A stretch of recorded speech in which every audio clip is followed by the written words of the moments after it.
Welcome back everyone. We're dealing with more advanced concept of functions. So in this lecture what we're going to do is that suppose you're writing a program and instead of just printing the result of your function, you want to store that result in a variable. So what can we do? Now I'll explain with a small example right here. Suppose you opened a food market and according to the order of your customer, you want to print the price of that item. I have written some parts of the function here already. We use def, which is our keyword for writing a function.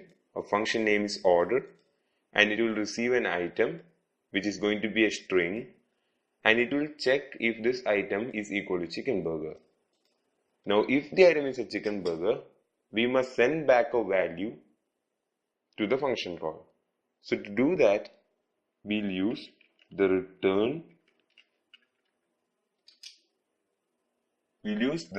keyword. Now we'll return the value 1. Alright. So next step, we must receive the item name from the user. So next what we must do is we have to call the function. We'll not only be just calling the function, we're going to store the value. We're going to store the result of that function in a variable. So to do that, we'll create a variable result. It can be any name, but for the time being, we'll use result. And this result must store the result of the function. So to do that, we must function call. So we had to function call with the value given by the user. So in this case, result equal to order item name. So this is our function call. So what this will do is that it will send this item name, which is going to be the item name entered by the user, and it will check if that item is equal to chicken burger.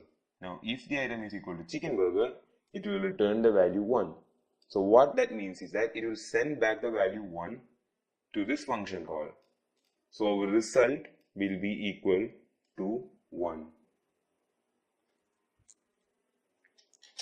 So let's print the result value so that you'll have a clear idea when we run the program.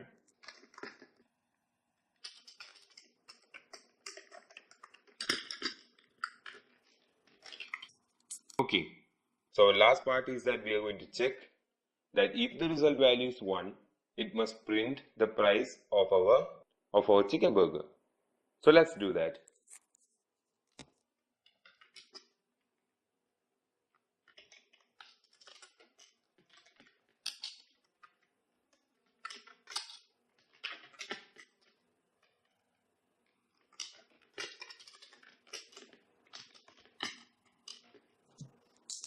Alright, so if the result value is equal to 1, we'll print the price and also print out thank you for shopping. Alright, so program is complete. Now let's try running this. Alright, we have to enter our item name. So let's enter chicken burger.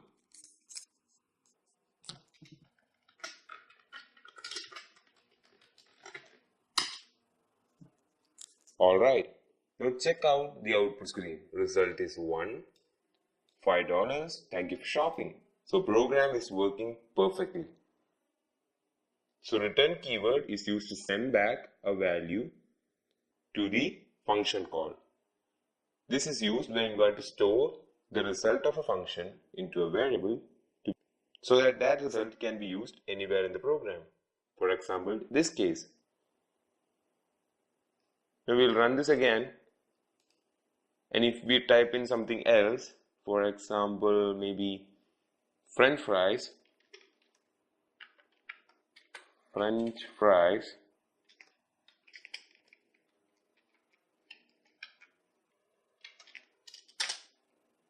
result is none.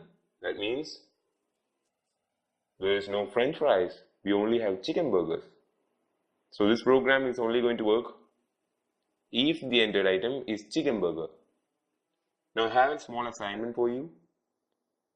Add one more item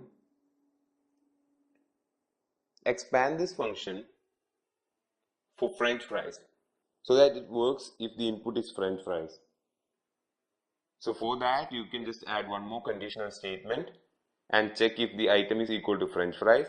If the item is equal to French fries, return 2 or some other value instead of 1, and then store that value in another variable and check if that variable value is equal to the return value.